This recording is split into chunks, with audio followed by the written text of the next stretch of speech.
In the last 2 weeks, we have talked about shalom and then rest.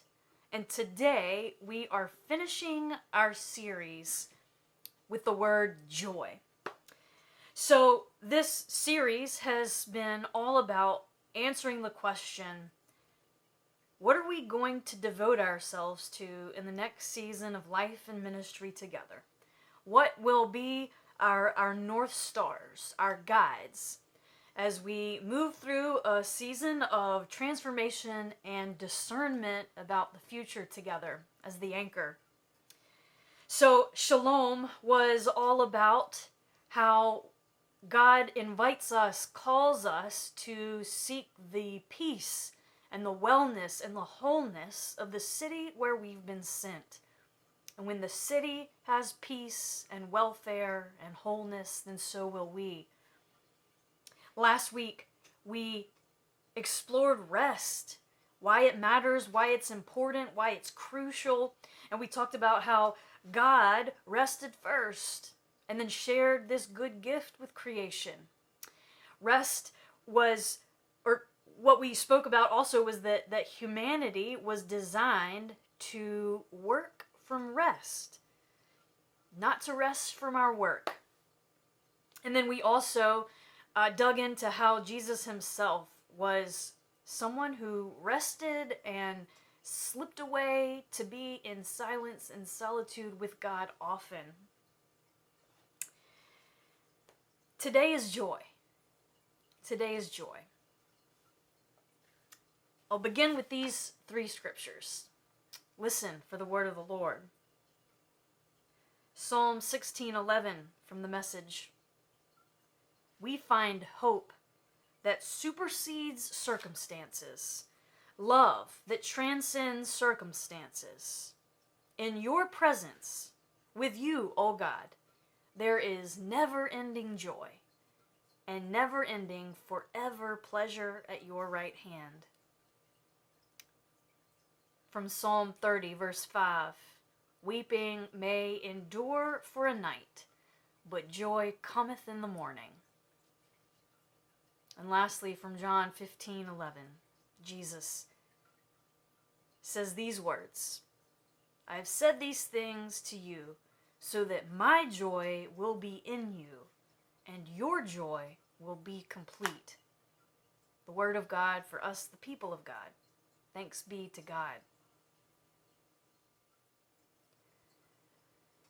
A few years back, His Holiness, the Dalai Lama, and Archbishop Desmond Tutu went away for a week.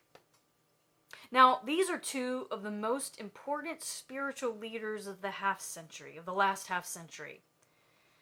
These 2 men have collectively survived over 50 years of pretty intense suffering. The Dalai Lama was exiled from his home country. Archbishop Tutu suffered through the oppressive system of apartheid in South Africa, and then he worked tirelessly to overthrow that system. Through all of this, through all of their collective suffering, these also happen to be 2 of the most joyful people on earth. They met for a week to celebrate the Dalai Lama's 80th birthday, to reflect on their lives, to share stories, and to talk about joy. The whole idea was that they would be able to offer a gift to the world. And so they had someone come along who was recording and narrating and then put all of their stories and their thoughts and their conversations and compile it into a book. And the book is called The Book of Joy. I definitely commend it to you. It's fantastic. The single burning question that they gathered really to answer was this: how do we find joy in the face of life's inevitable suffering?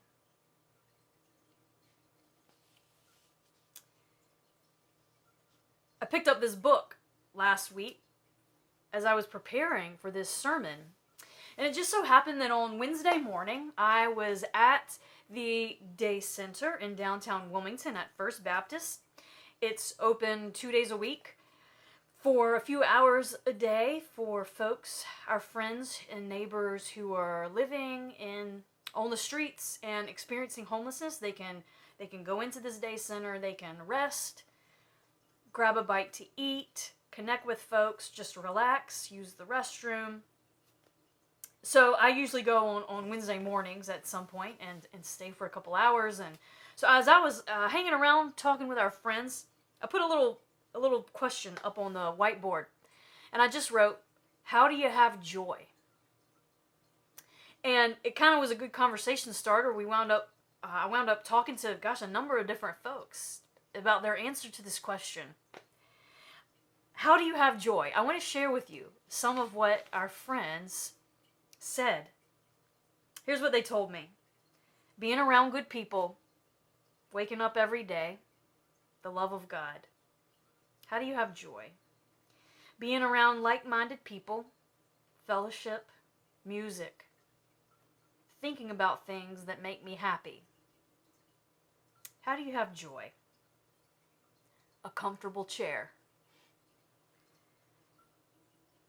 How do you have joy? Trying not to focus on what I don't have and being grateful for what I have now. In this moment, a cup of coffee and a donut. How do you have joy? Keeping a good attitude, accepting that some things we just can't change. Remembering the serenity prayer. God, grant me the serenity to accept the things I cannot change, courage to change the things I can, and the wisdom to know the difference. This morning, as I preached this sermon on the barge, I looked out and I said, gosh knows, y'all know. Y'all know about joy. Y'all know the way to joy. Y'all know how to practice joy. There's not a whole lot I can add. But I do want to name and say, why this third word of joy? And, my response to that, the reason that joy is our third word, the reason that joy is the third focus for us in this next season together is because the same with shalom and rest, joy begins with God. God is joyful. If there's not joy, I'm not sure God is actually near it or in it. God must have been joyful in the creation of the world, in the breathing of life into the first humans. God must have been joyful when giraffes were thought up, when the seas were designed, when the big light in the sky was scheduled to rise and set and mark the day. Jesus was joyful. Jesus bypassed all kinds of stuffy suits and ties and successful folk to make it down to the seaside to invite a bunch of crusty fishermen to follow him. Jesus went to weddings. He traveled with his friends. He touched and healed folks who needed love and wholeness. When the wine ran out and the party was on the ropes, with a wink, Jesus provided more wine than anybody could even fathom. There's no way he didn't dance. Jesus was joyful. Joy is the WD-40 of life. Like it keeps everything moving smoothly, running. It fights off the rust. It keeps the squeaks away. Joy keeps us going, even when everything is hard, and we need to remember to keep the main thing, the main thing. Joy gives us life, even in the midst of death and discouragement and struggle. One of the signs of high anxiety in a person or in a group, you know what it is? It's deadly seriousness all the time. That's one of the signs of really high anxiety. Edwin Friedman said this: playfulness can get you out of a rut more successfully than seriousness. I love that.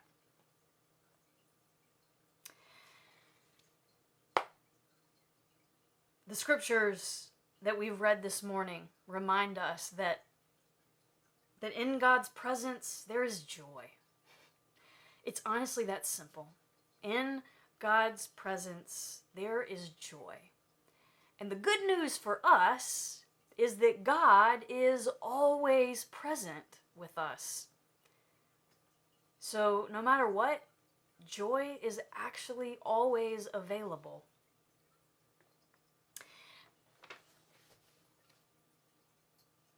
There are just a couple of more thoughts, and this is how I'm ending. This is how I ended this morning on the barge. The Dalai Lama and Archbishop Tutu brings this out really strongly in the book, and I think it's kind of crucial.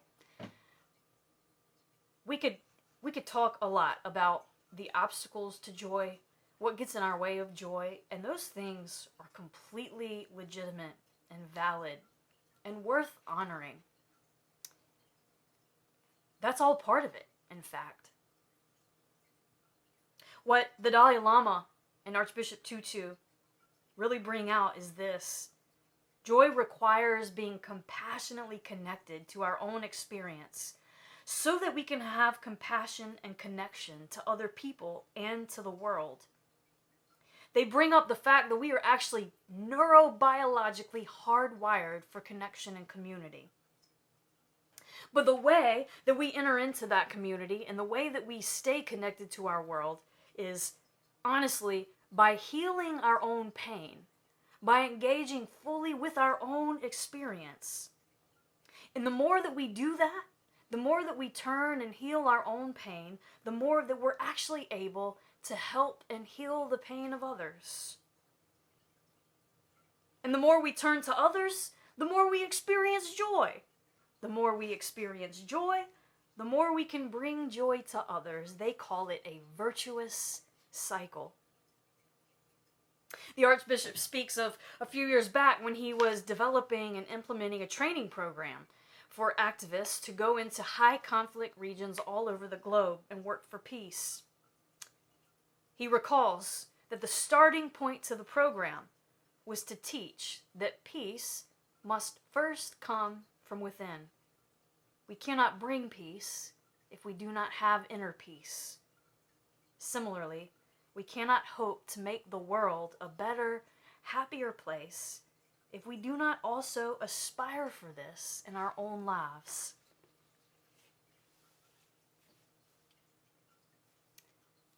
I'll close with these words, and this is straight from the Book of Joy, page 303.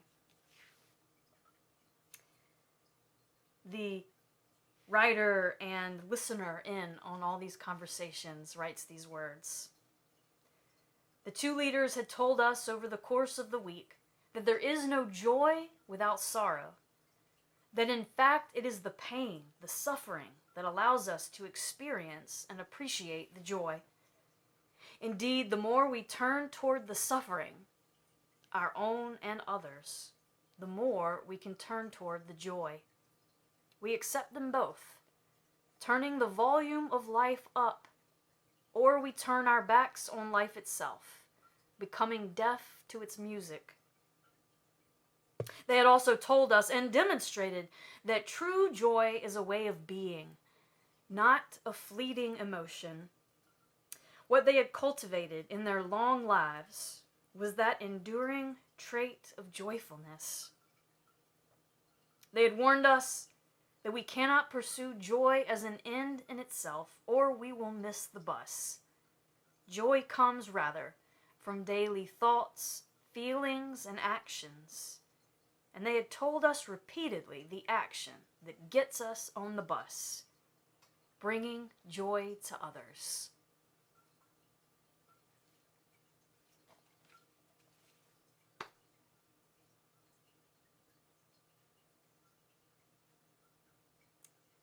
Among other things, beginning in July, I am not going to be able to be on the barge every Sunday morning because I am beginning another appointment as an associate pastor at Grace United Methodist Church, also in downtown Wilmington.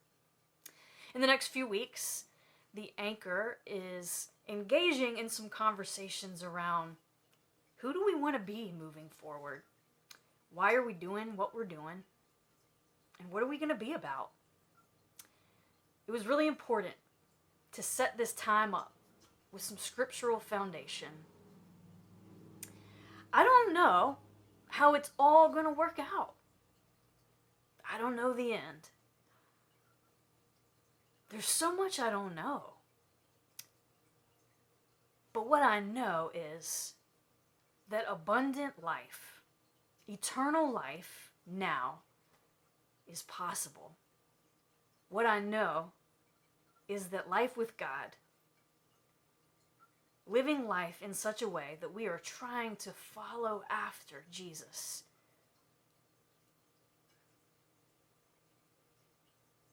living life like that is possible. And it's good. And it can be beautiful. Even though it's really, really hard. And even though the anchor especially finds itself in the trenches of trying to build community alongside folks who are on the very edge and completely vulnerable in our society. There's so much I don't know. But I do know that if we devote ourselves to shalom, rest, and joy, I know that we will experience God's power and presence in every step. And y'all, what else can we possibly do? Thank you for listening. May you go in the knowledge and courage that you are deeply loved and held by God. May your joy be increased this day and always. Shalom.